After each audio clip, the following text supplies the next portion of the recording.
In August of 2005, in a rented condominium at Camp Perry, Ohio, two men sat up past midnight complaining about a rifle cartridge. One was Dennis DeMille, a former United States Marine and two-time national high-power champion. The other was Dave Emery, senior ballistics scientist at Hornady. The round they sketched out that night finished with Hornady engineer Joe Thielen and released in 2007, became the 6.5 Creedmoor. DeMille's wish list was specific, and every item on it was a competitor's priority. Light recoil for fast follow-up strings. A long, high ballistic coefficient bullet that fit a short action and a magazine. Good barrel life under high round counts. The load recipe printed on the box, so any shooter could reproduce match results. Read that list again. Not one line on it is a big game terminal requirement. It is a blueprint for winning matches, written by a champion who wanted to win matches. Here is the part the marketing never repeats. Emery said, plainly and on the record, what the cartridge was for. It was built to win paper-target competition, and across-the-course round engineered for the firing line. He also said it would make a fine hunting cartridge with the right bullet. That was the truth, told by the man who did the math on the day it was born. So understand what follows. The engineer never lied. The cartridge never lied. The claim that this target round made us a century of hunting rifles obsolete was added later, by other people, in a different building, for a very different reason. This is Hunt Forge. Tonight, the question is not which cartridge wins. It is who profited from making you ask. A target cartridge does not market itself to elk hunters. Somebody has to decide that it should. To understand who and why, follow the money. In 2008, the total economic impact of the American firearm and ammunition industry was $19.1 billion. By 2024, it had reached $91.7 billion, a 379% climb in 16 years. An engine that size does not run on a 100-year-old cartridge that already sits in 10 million safes. It runs on the next thing. On a reason to rebuy a rifle, a set of dies, a box of brass, and an optic you already owned in a different chambering. Watch the release calendar from one maker, the 6.5 Creedmoor in 2007. The 6mm Creedmoor reaching factory shelves in 2017. The 6.5 PRC and the .300 PRC in 2018. The 6mm ARC in 2020. The 7mm PRC in 2022. The .22 Creedmoor in 2024. The .25 Creedmoor in 2025. A new best cartridge ever built almost every single year, each one launched on the same quiet promise, that the proven round in your safe is now yesterday's news. Add up the cost to the man who believes it. A new chambering means a new rifle, $800 to $2,000 and up, new dies, new components, often a new scope to match a new trajectory. Chase the calendar for a decade, and the receipt runs into the thousands. Paid not for one animal killed cleaner, but for the feeling of standing at the front of the line. So name the villain correctly. Not Hornady's engineers who were honest. Not the Creedmoor, which is a genuinely brilliant piece of design. The villain is the marketing narrative and the churn economics behind it. The machine that needs every shooter to believe that fitness for purpose can be bought new off a shelf, when the truth is that it has to be earned behind a rifle. And the watchdog that should call this out is muzzled. The gun magazines and the channels that review each new release survive on the advertising budgets of the companies releasing them. A publication does not bite the hand that buys its back cover. So the verdict on novelty almost always comes back glowing, and the old cartridge that needs no ad gets quietly shuffled to the bottom rack. This channel takes none of that money. So this channel will say it out loud. Both tribes argue this fight on the wrong number. Listen to a man who cut the evidence out of bodies for a living. Dr. Martin Fackler was a colonel in the United States Army Medical Corps and a combat surgeon who treated gunshot wounds at Da Nang in Vietnam. In 1981, the Army made him founder and head of the wound-ballistics laboratory at the Letterman Army Institute of Research in San Francisco, a post he held until 1991. He is widely called the father of modern wound ballistics, and the entire framework the FBI later used to choose its ammunition grew out of his lab. Fackler's finding, earned over a decade of surgery and tens of thousands of test shots, was blunt. What reliably destroys tissue is the permanent wound channel, the actual hole the bullet crushes through vital organs, driven by adequate penetration. His benchmark was roughly 12 inches of penetration in calibrated gelatin. Because a bullet that does not reach the vitals does not kill, no matter what it does on the way.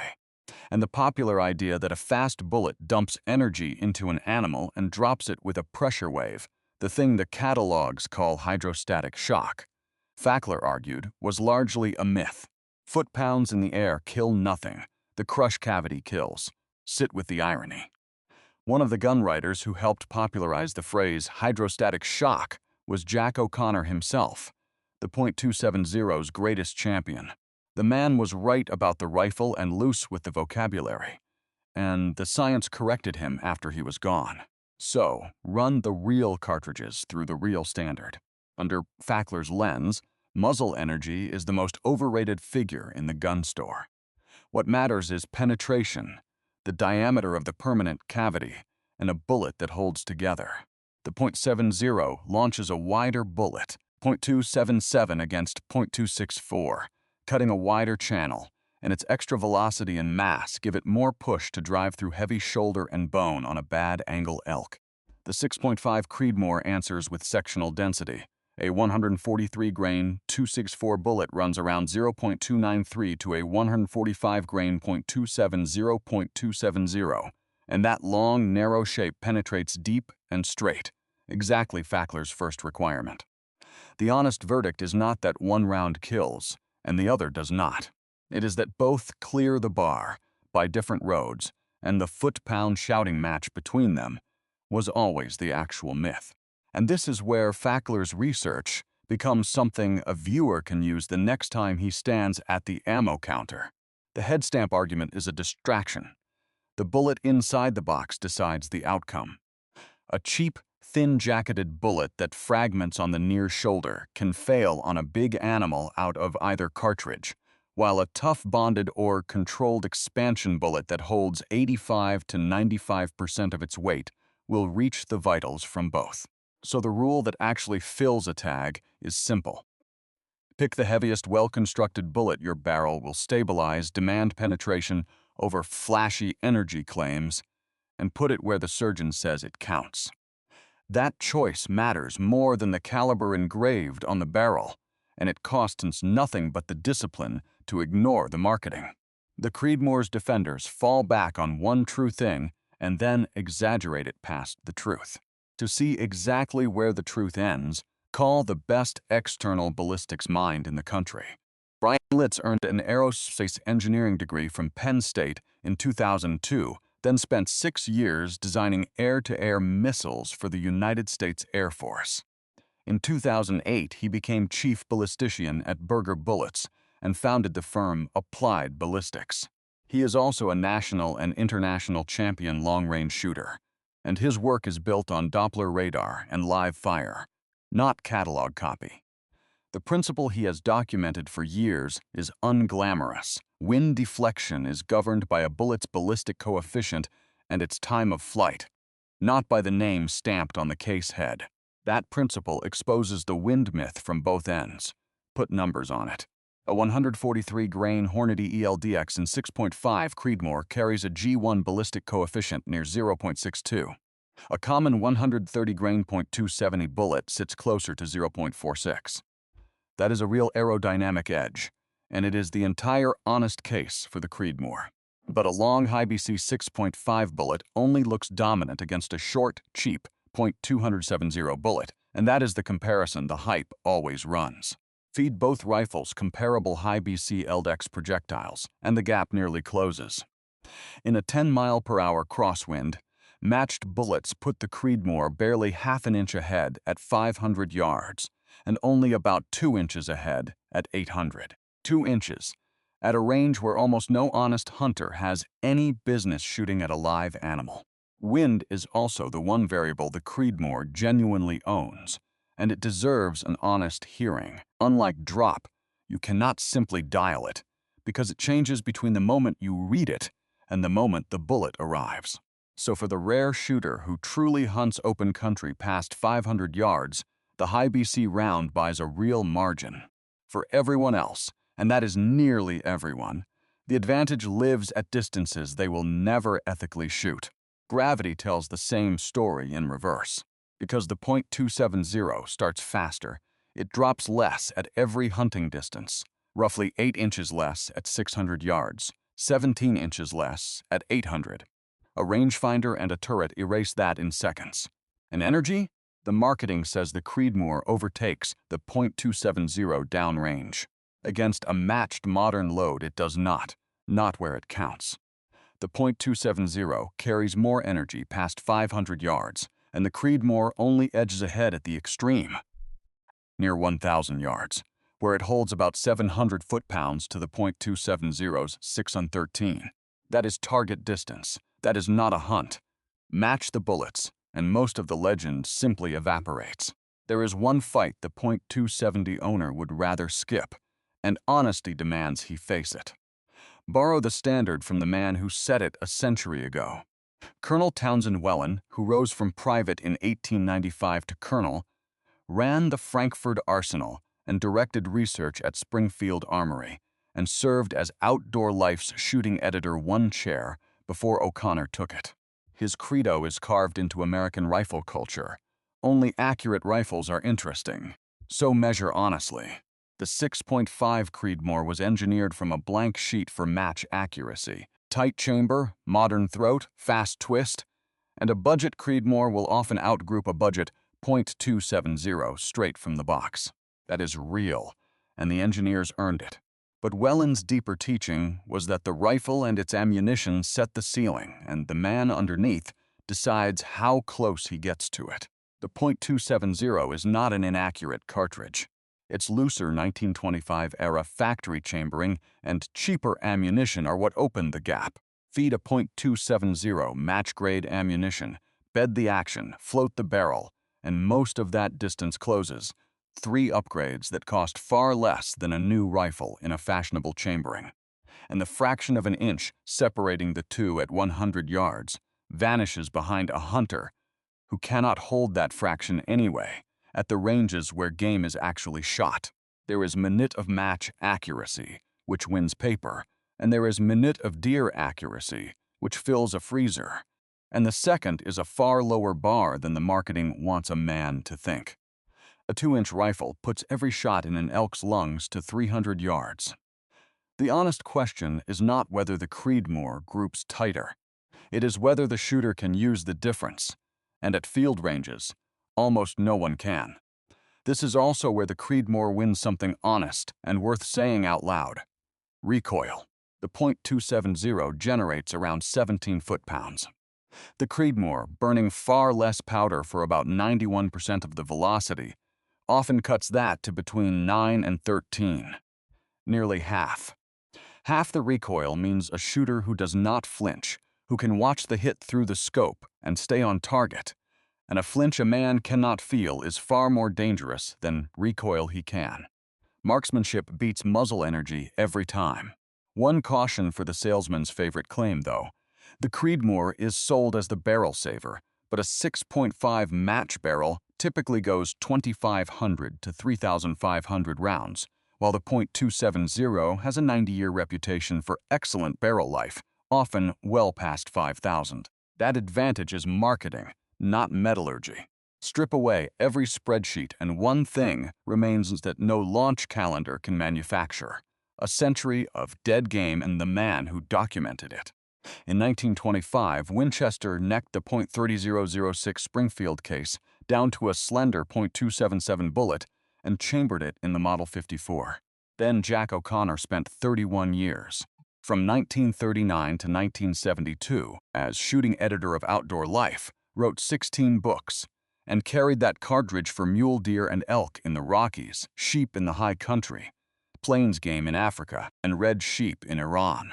He distrusted the lucky kill and the bench-only review.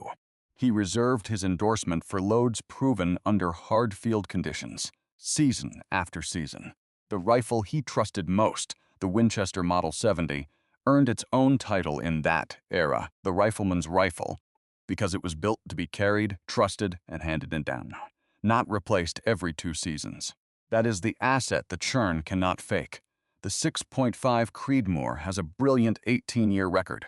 The .270 Winchester has a 100-year one, written across 4 decades of one honest man's reporting and millions of clean kills since. And make no mistake, that record is data, the largest data set in the entire argument. A laboratory fires a few thousand rounds into gelatin. The .270 has been fired into living game by millions of hunters across a century, on every continent that allows a rifle, against everything from pronghorn to brown bear. No cartridge released this decade has been tested at that scale, and no marketing claim can shortcut the verdict that kind of evidence delivers. With a 145 grain ELDX in a standard barrel, the .270 matches nearly everything the Creedmoor does downrange, and beats it where the work is done, through bone, on the bad angle, when the animal does not cooperate. A higher ballistic coefficient on a cardboard box does not erase that. It never could. Lay it all on the table, and give the viewer something he can act on tonight, without spending a dollar. The 6.5 Creedmoor is not the villain, and it does not deserve the hate. It is a triumph of integration. Accuracy, soft recoil, cheap practice, all in a short, handy package. And for a shooter whose game tops out at deer-sized animals and who wants one rifle for the range and the fall, it is the rational, honest choice. The engineers built exactly what they promised, but the .270 Winchester remains the king of the backcountry. For elk, moose, or bear, 100 years of terminal reality is not undone by a number on a box. So here is the decision, free of marketing. If the largest animal on the calendar is a deer and recoil or budget is the real limit, run the Creedmoor and shoot it often enough to deserve it. If elk or larger is on the list, run the .270 with a tough 145 grain bullet and stop apologizing for it. And for the 2 largest groups watching this, the man who already owns a Creedmoor and the man who already owns a .270, the most valuable advice in this video is to do nothing. If a Creedmoor already fills your deer tags, it does not become inadequate because the internet discovered the .270. Keep it and master it. If a .70 has anchored your elk for 20 years, it did not expire because a target round got a marketing budget. Clean it and carry it. Selling a rifle that already does its job to buy a marginal gain is not an upgrade. It is the churn winning.